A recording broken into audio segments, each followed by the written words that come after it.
Slang words are essentially memes. I'm not talking about those web pics with the white block lettering. I mean the original definition of meme, coined by scientist Richard Dawkins to mean a unit of culture or behavior that can replicate and spread. A slang word, much like a biological gene, may start in a small community and then quickly spread to new hosts, eventually dominate a population, and then, if conditions are not right, die out as suddenly as it arrived. Of course, not all slang words have the same shelf life. Hip outlived groovy, sweet lasted longer than fresh, and lit outshone fleek. However, there is one slang word to rule them all, one that has survived generations without a gap in popularity, the unquestioned champion of ubiquity and longevity, and that's cool. That's cool, man. That's cool. That's cool. And that's cool. That's cool. Cool. Cool. Cool. Cool. Cool. Cool. Cool. Cool. But where does the linguistic power of cool come from? Is it the sound of the word? The etymology? The people it's associated with? What makes cool so cool? I'm Dr. Erica Brozovsky, and this is Otherwords.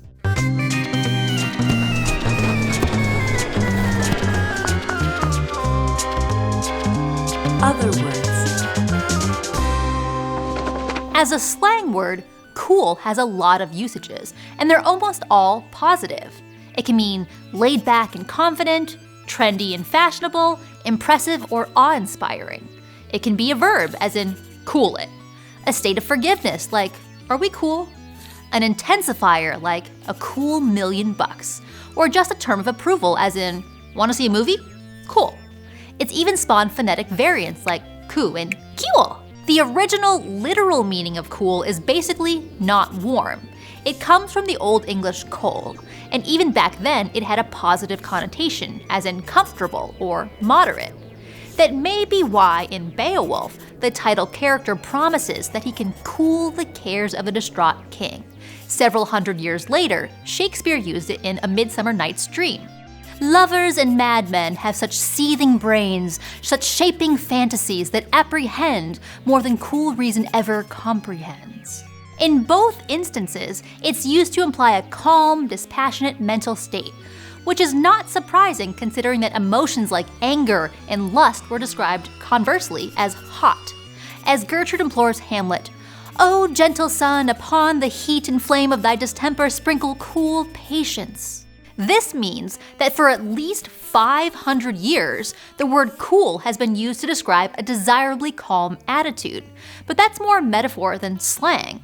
It would be Americans who would really give the word its modern meaning, specifically African Americans. In 1884, a professor named James A. Harrison published an enthusiastic, though condescending article about African American vernacular English, which included a long list of Black interjections, among them the phrase, "that's cool." A few decades later, the word turns up in Zora Neale Hurston's short story, The Gilded Sixpence, with a slangily positive connotation. And what makes it so cool? He got money accumulated, and women's give it all to him. Although cool might have been long a part of African American slang, most cultural historians agree that it was a genre of music that launched it into the mainstream: jazz. From Anna Lee Chisholm's Cool Kind Daddy Blues to Miles Davis's Birth of the Cool, the word was used to describe a certain kind of musicality, but also a type of personality: laid back, competent, and confident. By the late 40s, The New Yorker noted the term's rising popularity. The bebop people have a language of their own. Their expressions of approval include cool.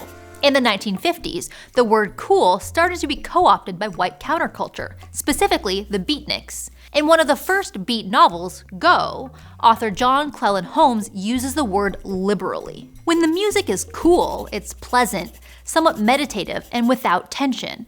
Everything before, you see, just last year was crazy, frantic, gone. Now everybody's acting cool, unemotional, withdrawn. But look here, that guy coming to that table is cool.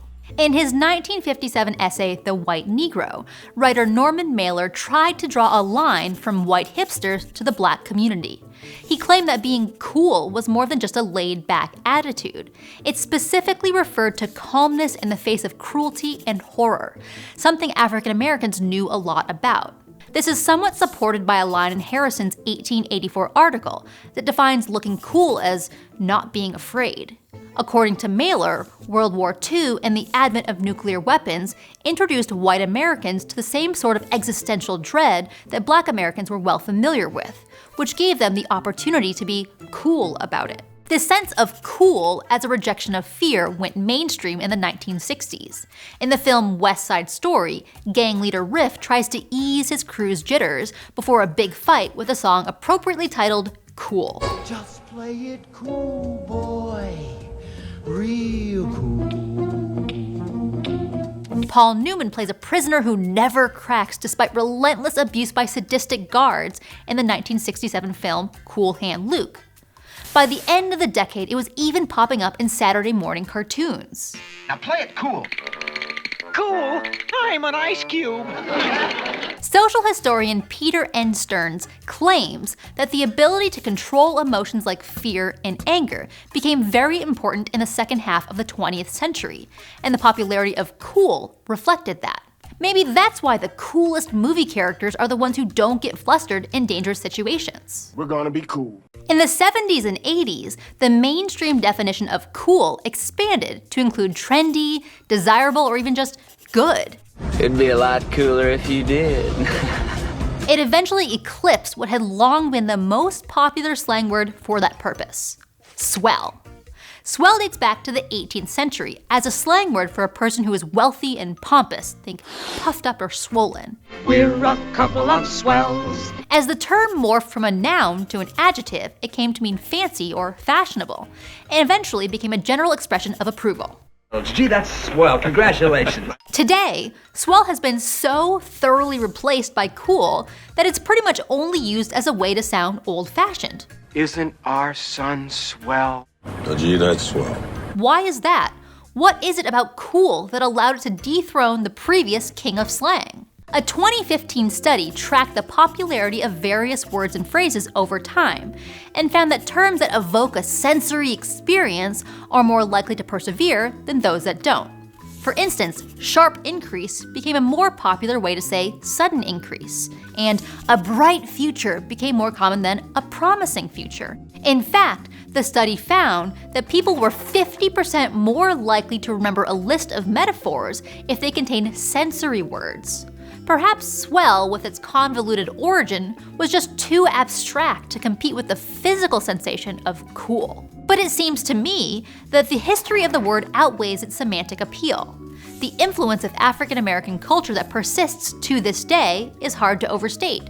The jazz and blues of the early 20th century didn't just dominate pop music, it is the foundation of pop music, and all of the fashion, trends, and language that blossomed from it. In a certain aspect, cool isn't really slang. Slang words usually come about as an alternate way to describe something that already exists. Cool, on the other hand, was the only way to describe something new.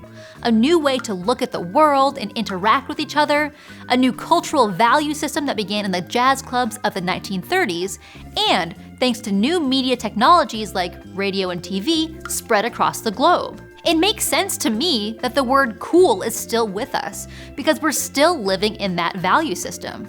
Being cool is just as important now as it was 100 years ago. And as long as it stays that way, there'll be no better way to say it. Happy Earth Month! You want to know what I think is cool? PBS celebrating Earth Month by releasing a ton of great new episodes across our channels, diving deep into our amazing planet. Like the new video from PBS SoCal, exploring the efforts stadiums around Los Angeles are making to become more sustainable. Links to that episode and PBS's full Earth Month playlist are in the description. Cool. Yeah, do actually like a Cool. Okay. Cool. Several hundred years later, Shakespeare used it in A Midsummer's Night's Dream. Oh, I said that wrong. Lovers and madmen have such seething brains.